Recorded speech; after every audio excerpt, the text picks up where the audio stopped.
So I'm here today with what I hope to be a new feature on my channel, and that is author highlights. It's the same type of video other people do where you take an author, describe that author, their books, where you should start, a little bit about the books, things like that. So today I'm going to do my first one, and it is going to be Robin Hobb. So brace yourselves for a very fangirly video.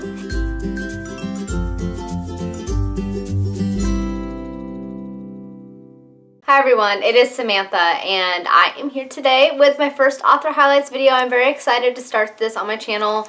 It's pretty similar to people's author exploration videos and feature videos and things like that, where they discuss a particular author and their works. So I decided to bring that to my channel as well, and I decided to start with Robin Hobb. It is one of the questions I've been getting asked frequently on my channel since I've been reading her books this year, is where to start, what her books are about, things like that. So I figured it was a perfect place to start, so let us get started. So Robin Hobb is actually Megan Lindholm Ogden, and she writes under both names. Robin Hobb is her pen name, but under both these names she writes fantasy, but under Megan Lindholm Ogden she actually writes more urban fantasy and adventure fantasy, geared I believe towards a younger audience. And then when she moved to adult epic fantasy, she took on the pen name of Robin Hobb. So altogether she has written a lot of books under both of her names. She's probably written the most under the name Robin Hobb, but as Megan Lindholm she has written 10 books and various short stories and essays and things like that. As Megan, she has the Kyan Vandian Quartet, the Tulu and Curlew duology, and then a bunch of standalone novels such as The Wizard of the Pigeons, which is like an urban fantasy, it takes place in Seattle I think, Cloven Hooves, Alien Earth, The Gypsy, and of course her various short stories. And then as Robin Hobb, she has a lot more. She's written several short stories and 19 books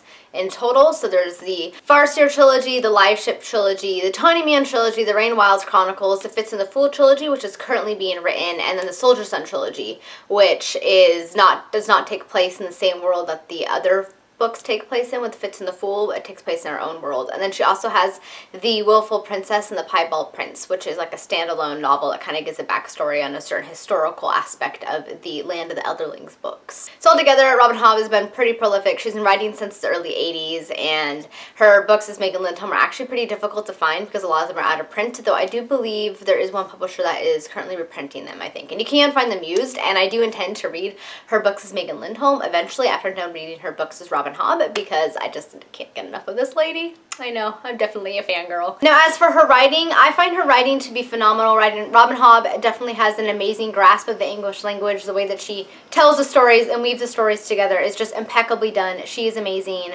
One of the best authors I have read in a very long time. She definitely is kind of detailed in her writing. Sometimes some of her books, particularly Assassin's Quest, can be a little bit repetitive in terms of the events that occur, but most of her books aren't like that. And the way that she kind of builds everything up, and she's known for like having these epic finales. So most of the books kind of building things up, you know, that tension's getting there, and then these finales, the ends of the books are just like epic, and it is fantastic. But even just the lead up there is fascinating.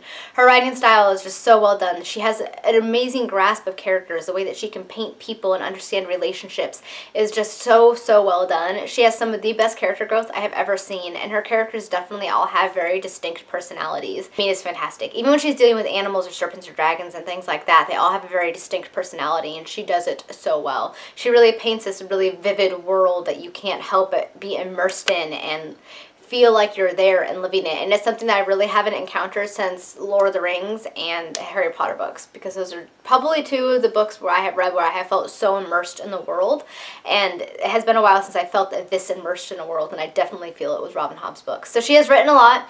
I know it might seem intimidating to some people, but trust me, these books are worth it. She is one of the best authors I have encountered in a very long time. I know I keep saying that, but I really mean it.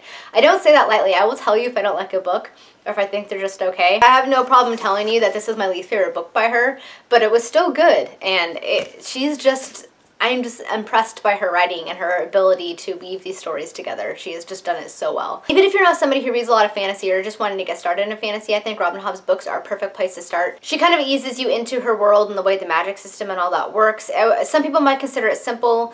Her books are definitely more of a character study, so they focus more on characters versus the major events and things that are occurring in the world. So I think even if you're not a big fantasy reader, if you're just wanting to get into it, I think these are a perfect place to start. And I think these would really appeal to people who are even more literature-based in their reading, because of the way that she does her characters and the way that she structures her story. So I think even people who don't really much read fantasy or want to get started would really enjoy these. So anyway, she has written a lot of books. She's quite a prolific author. And in particular with her books written as Robin Hobb, a lot of people don't know where to start because there are so many, and really, you just need to start at the beginning. At the beginning of her bibliography as Robin Hobb is where you need to start, because all of her books as Robin Hobb, with the exception of the Soldier Son Trilogy, take place in this world, the land of the Elderlings, and the stories build off of one another. And the main characters in almost all of her books are Fitz and the Fool, so you kind of get their chronological history through the book. So you definitely need to start at the beginning, because you will be spoiled with events if you go out of order.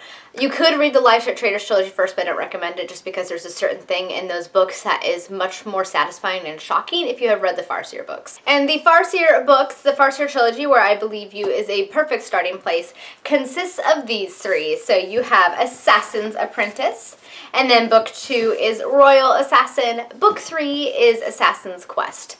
And altogether they make up the Farseer Trilogy. So the Farseer Trilogy is the start of Fitz's story. Fitz is the young son of Prince Chivalry Farseer, who is king in waiting to the Farseer throne. But once he finds out that he has a bastard son, Chivalry ends up abdicating the throne and moving away. Fitz is sent by his mother's father to his grandfather, which is Chivalry's father, the King Shrewd, to be raised by the royal family because his grandfather doesn't want any part in raising a bastard son. So Fitz is sent to the Buckkeep Castle, and he ends up being taken in and raised by Chivalry's right-hand man and friend, Burrick, who is the stable master.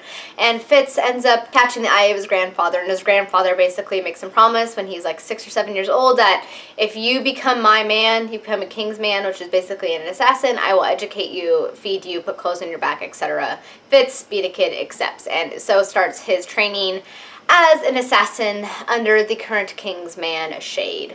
So Fitz's story kind of takes off from there. He ends up meeting the Fool, who is the court jester, basically, but there's a lot more to the Fool than meets the eye. And him and Fitz have a very, very big role to play in this world, and they have a lot of influence on events that end up occurring. So Fitz's story kind of ends up taking off with the Fool from here, but this series is what begins it all, so it sets up everything. It follows Fitz from the age of 6 in the first book, and it ends with him being about 20 in the third book. And it just follows his story as he struggles in court politics, battling against his half-uncle Regal, who hates Fitz to death, and his half-brothers. Regal also hates his half-brothers, Verity, who is now the king in waiting since Chivalry stepped down.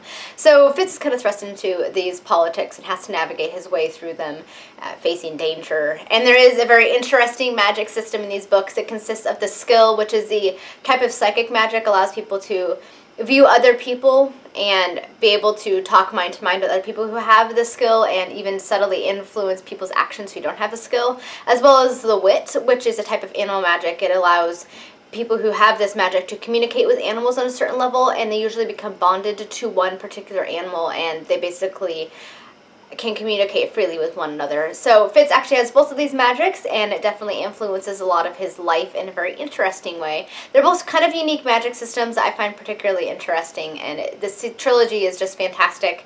I really, really, really enjoyed it. There's a lot of heartache. There's a lot of sad moments. Robin Hobb is known for not being the kindest to her characters, but there's also a lot of wonderful moments that will make you cry tears of happiness and sadness both. Plus, there's the beginning of dragons in these books. Robin Hobb is excellent at dragons, and that all starts in this trilogy as well. So this is definitely where you want to start. This series sets up a lot of the events that go on into the other series.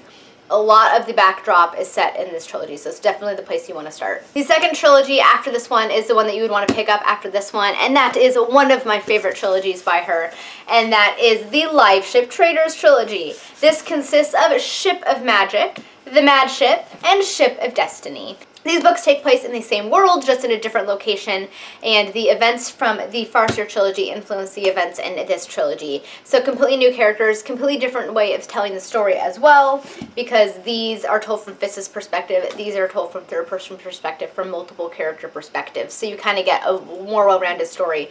Completely different storytelling, almost. Like, it was night and day going from these books to these books, and Robin Hobb's writing really comes to fruition in this series. You can really see that she has a complete grasp of the language, and just the way that she writes is really, really beautiful. The way she weaves the story together is fantastic. So a lot of the events in the Farseer Trilogy are referenced in this one, but completely different story. It mainly follows the Vestrit trader family who lives in Bingtown. Bingtown is unique in that these trader families have these things called live ships. Live ships are ships that come to life once 3 consecutive captains have died on board. The figurehead comes to life and has the ability communicate with the captain and crew, and they kind of have a life and personality of their own. However, these live ships kind of have a dark secret, if you will, in the way that they came about. But it mainly follows the Vestrit family, whose live ship, Vivacia, has come alive once Althea, one of the main protagonists, father passes. And this basically sets off a whole sequence of events. Althea, who thought she was going to inherit the ship, instead goes to her brother-in-law Kyle, who's a male chauvinistic pig. Althea ends up leaving. Her sister and her mother are left at home while Kyle goes off trying to manage the family funds because they're losing money and dealing with Malta, Althea's niece, who's just a spoiled brat that's kind of trying to ruin everything. It also follows the pirate Captain Kennet, who is setting out to become king of the Pirate Isles and to get his very own live ship.